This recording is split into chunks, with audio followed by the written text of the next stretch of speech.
नमस्कार, दर्पण solution YouTube channel पर मैं प्रवेंद्र आपका हार्दिक स्वागत करता हूं। इस वीडियो के माध्यम से हम एसएसओ पोर्टल पर जब आरजीएचएस रजिस्ट्रेशन करते हैं तो उसमें जो समस्या आ रही है कि आपकी आईडी एसआईपीएफ पर मैच करें या एसएसओ आईडी एसआईपीएफ पर मैच करें या उस पर अपडेट करें, तो इस तरह की समस्या के समाधान के लिए हम ये वीडियो लेके आए हैं, जिसके माध्यम से हम आपको बताएंगे अगर आपको इस तरह की समस्या आ रही है तो आपको क्या करना है।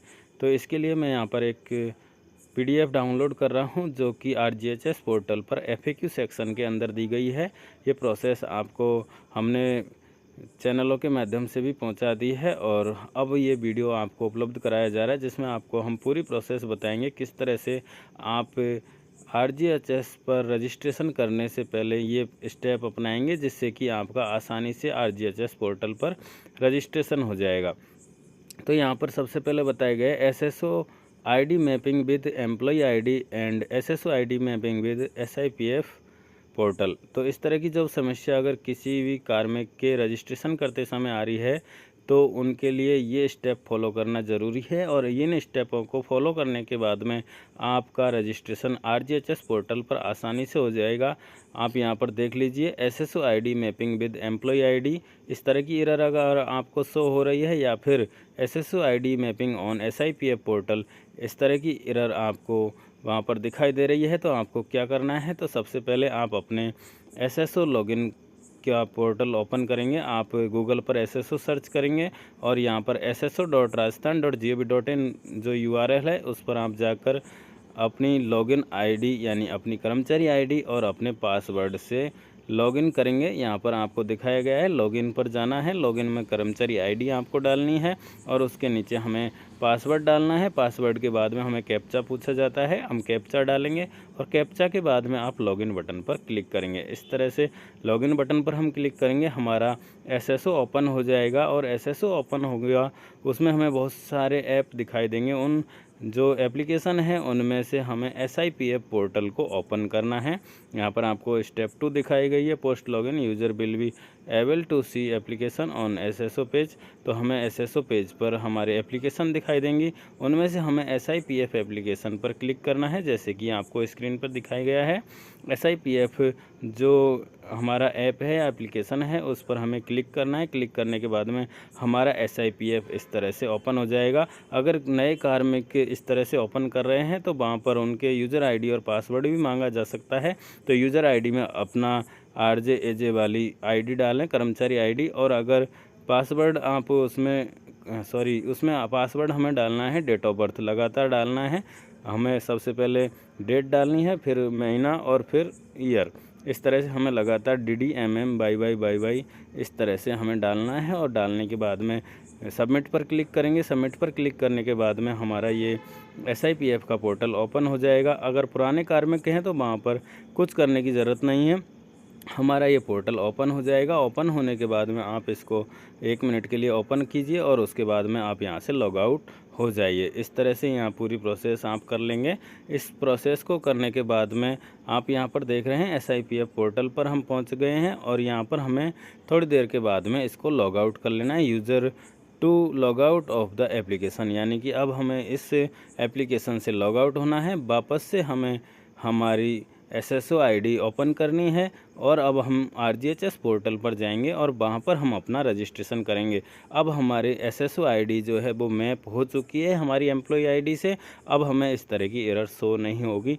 आप आसानी से अपना रजिस्ट्रेशन एसएसओ पोर्टल पर आरजीएचएस पोर्टल, एसएसओ पोर्टल के अंदर जो आरजीएचएस पोर्टल है, यानी कि जो हमारा मेडिकल से संबंधित पोर्टल बनाया गया है, उस पर हम आसानी से रजिस्ट्रेशन कर सकते हैं। इसके लिए यहाँ पर एक फ्लो चार्ट भी दिया गया है, process of mapping SSO ID with employee ID and SSO ID.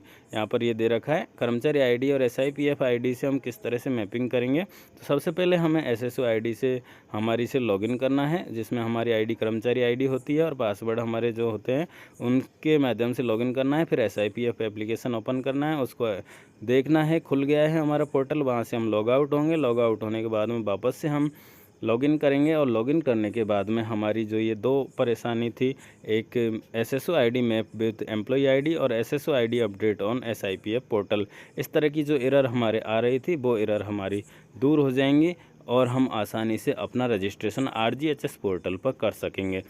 इस तरह की समस्या बहुत सारे साथियों के साथ आ रही है, जिनके इस तरह का एरर शो हो रहा है, या तो SSO ID mapped with employee ID, इस तरह से एरर शो रहा है कि आप इसको ID को मैप कराएं, या फिर SIPF पोर्टल वाले एरर शो हो रही है और उसमें हमें FAQ का जो लिंक है वो बताया गया है कि आप FAQ में जाएं, वहाँ पर आपको प्रोसेस बताई गई है। तो ये प्रोसेस मैंने आपको बता दी है, जिसके माध्यम से हमें RGHS पोर्टल पर जो रजिस्ट्रेशन में एरर आ रही है उसको हम दूर कर सकते हैं। तो आप देख लीजिए, यहाँ पर पूरी प्रोसेस है। हमें SSO ID लॉगिन करना है। लॉगिन करने के बाद SIPF एप्लीकेशन को ओपन करना है। ओपन करने पर हमारा SIPF ओपन हो जाएगा, वहाँ हमारी डिटेल दिखाई दे जाएंगी, और डिटेल दिखाई देने के बाद में हमें वो लॉग आउट करना है। लॉग आउट करने के बाद आप बिल्कुल बाहर आ जाएँ, और बाहर आने के बाद आप वापस से SSO लॉगिन करें।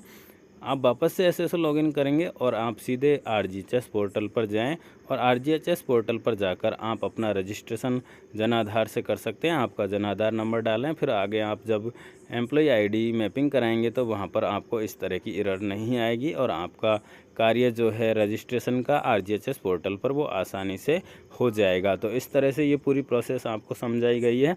अगर आपको इस प्रोसेस करने के दौरान कोई भी समस्या आती है तो आप कमेंट बॉक्स में कमेंट ज़रूर लिखें। मैं आपको जो समस्या है उसका समाधान करने की पूरी कोशिश करूंगा।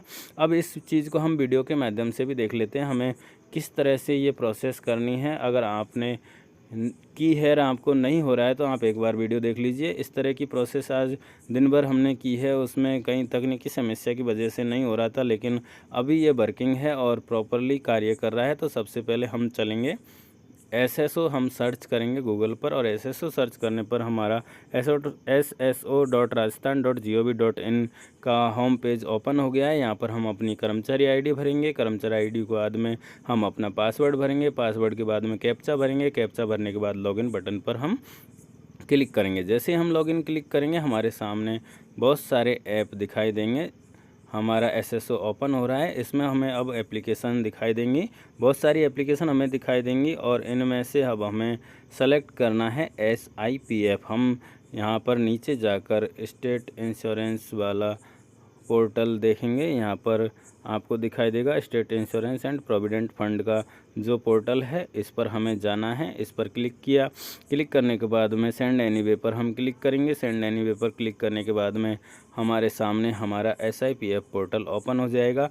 अगर नए कार्मिक हैं तो उनके यहाँ पर पासवर्ड भी मांगा जा सकता है। तो कर्मचारी ID ऊपर भरें और नीचे डेट ऑफ बर्थ भरकर सबमिट करेंगे तो आपका भी SIPF पोर्टल इस तरह से ओपन हो जाएगा। थोड़ा सा वेट करेंगे, यहाँ पर हमारी डिटेल आ जाएंगी, और उसके बाद में अब हम थोड़ा सा इंतज़ार कर रहे हैं, और इंतज़ार करने के बाद में इस तरह का यहाँ पर हमें ये पॉपअप भी दिखाई देता है। इस पॉपअप को हमें हटा देना है। नीचे क्लोज बटन आ रहा है, या पर ऊपर क्रॉस बटन से इसको हटा देना है। इस तरह से आपको दिखाई देगा state insurance and provident fund का ये पोर्टल आपका ओपन हो चुका है। यहाँ पर हमें बैक टू SSO और लॉग आउट का ऑप्शन दिखाई देगा।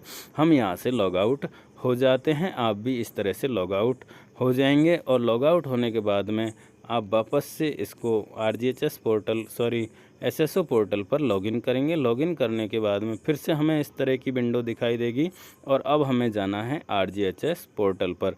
क्योंकि हम बहुत ट्राई कर रहे थे तो हमारा ये कार्य लॉगिन का हो चुका है, इसलिए हम सीधा ही आपको दिखा रहे हैं कि ये हमारा इस तरह से यहाँ पर RGHS पोर्टल पर लॉगिन हो चुका है। और जो हमने प्रोसेस फॉलो की है उससे हमारा जो एरर आ रहा था वो हट गया है, और हमारा अब रजिस्ट्रेशन हो गया है। हमने यहाँ पर रजिस्ट्रेशन कर लिया है, इसलिए हम आपको बता रहे हैं कि जो हमने रजिस्ट्रेशन किया है वो यहाँ पर इसी प्रोसेस के माध्यम से किया है। और ये प्रोसेस फॉलो करने के बाद में हमारा जन आधार भरने के बाद जो हमने आगे प्रोसेस की उससे हमारा रजिस्ट्रेशन हो चुका है। अगर आपको रजिस्ट्रेशन के लिए वीडियो चाहिए तो इस जो हमारा चैनल है इस पर पहले से ही RGHS का रजिस्ट्रेशन अलग अलग तरीके से आपको बताया गया है। अगर कार्मिक सिंगल सर सेवा में है तो वो कैसे रजिस्ट्रेशन करेंगे, अगर पति पत्नी दोनों सेवा में हैं तो वो कैसे रजिस्ट्रेशन करेंगे, पूरी प्रोसेस आपको हमारे चैनल पर विभिन्न वीडियो के माध्यम से बताई गई है। तो आप वो वीडियो देख सकते हैं रजिस्ट्रेशन की प्रोसेस के लिए। यहाँ पर मैं आपको ये दिखा रहा हूँ कि किस तरह से हमने ये रजिस्ट्रेशन किया था और वहाँ पर हमारी ये डिटेल ये दिखाई दे रही हैं। आप भी इस तरह से पूरी जो आपकी प्रोसेस है वो कंप्लीट कीजिए। कंप्लीट करने के बाद में आप यहाँ पर आएंगे आरजीएचएस पर, और आरजीएचएस पर आने पर आप रजिस्ट्रेशन करेंगे जनाधार के माध्यम से। और जनाधार के माध्यम से जब कर्मचारी की कर्मचारी आईडी और उनकी सेवा की डिटेल हम भर के वेरीफाई करते हैं, तो अब जो एरर आ रही थी वो आपके सामने नहीं आएगी और हमारे पास में यहाँ पर सारे ऑप्शन दिखाई देने लगेंगे। ई कार्ड डाउनलोड का ऑप्शन भी हमारे यहाँ पर आ जाएगा, लेकिन तुरंत यहाँ पर फ़ोटो शो नहीं होते हैं, इसलिए आपको 1-2 दिन वेट करना चाहिए और उसके बाद में आप इसको वापस ओपन करेंगे तो आपके फ़ोटो भी यहाँ पर शो हो जाएंगे और आप आसानी से ये आरजीएचएस का जो कार्ड है वो डाउनलोड कर सकेंगे। अगर आपके फिर भी दिक्कत आती है तो आप अपना कंप्यूटर या जो मोबाइल में आप कर रहे हैं उसमें ब्राउज़र का चेंज करके देखिए, और ब्राउज़र चेंज करेंगे तो आसानी से आपका ई कार्ड जो है वो फ़ोटो सहित डाउनलोड हो जाएगा। और आप इसमें जो नेट की स्पीड है वो अच्छी आ रही हो उसी टाइम आप काम करें, या पोर्टल अच्छे से वर्क कर रहा हो उस टाइम काम करें, और अपना ब्राउज़र चेंज करके काम करें तो आपके जो रजिस्ट्रेशन किया है उसके 4-5 दिन बाद में ज़रूर आपके फ़ोटो यहाँ पर शो होने लगेंगे। और इस तरह से आप अपना रजिस्ट्रेशन आरजीएचएस पर कर चुके होंगे और उसके बाद में आप उसका प्रिंट अपने पास सुरक्षित रखेंगे। आगे भविष्य में जब भी आपको ज़रूरत होगी आरजीएचएस कार्ड की, आप यहाँ से डाउनलोड भी कर सकेंगे या फिर आप उसका प्रिंट रख सकते हैं। जब भी आपको ज़रूरत पड़े आप आराम से आरजीएचएस का कार्ड किसी भी जगह आप प्रस्तुत कर सकते हैं। उसके लिए आप उसकी कॉपी अपने साथ रखें जिससे आपको भविष्य में किसी भी तरह की कोई परेशानी नहीं हो। आशा करता हूँ आपको ये वीडियो पसंद आया होगा। अगर वीडियो पसंद आया है लाइक करें, हमारे चैनल को अधिक से अधिक लोगों के बीच में शेयर करें, अपने साथियों को शेयर करें जिससे कि उनकी समस्या का समाधान हो सके। और आप हमारे चैनल को सब्सक्राइबर ज़रूर कर लें। जो साथी अभी नए जुड़े हैं वो ज़रूर से ज़रूर हमारे चैनल को सब्सक्राइब कर लें। आशा करता हूँ आपको वीडियो पसंद आया होगा। लाइक ज़रूर कर दें और कमेंट करें अगर आपको कोई समस्या आ रही है तो। बहुत बहुत धन्यवाद।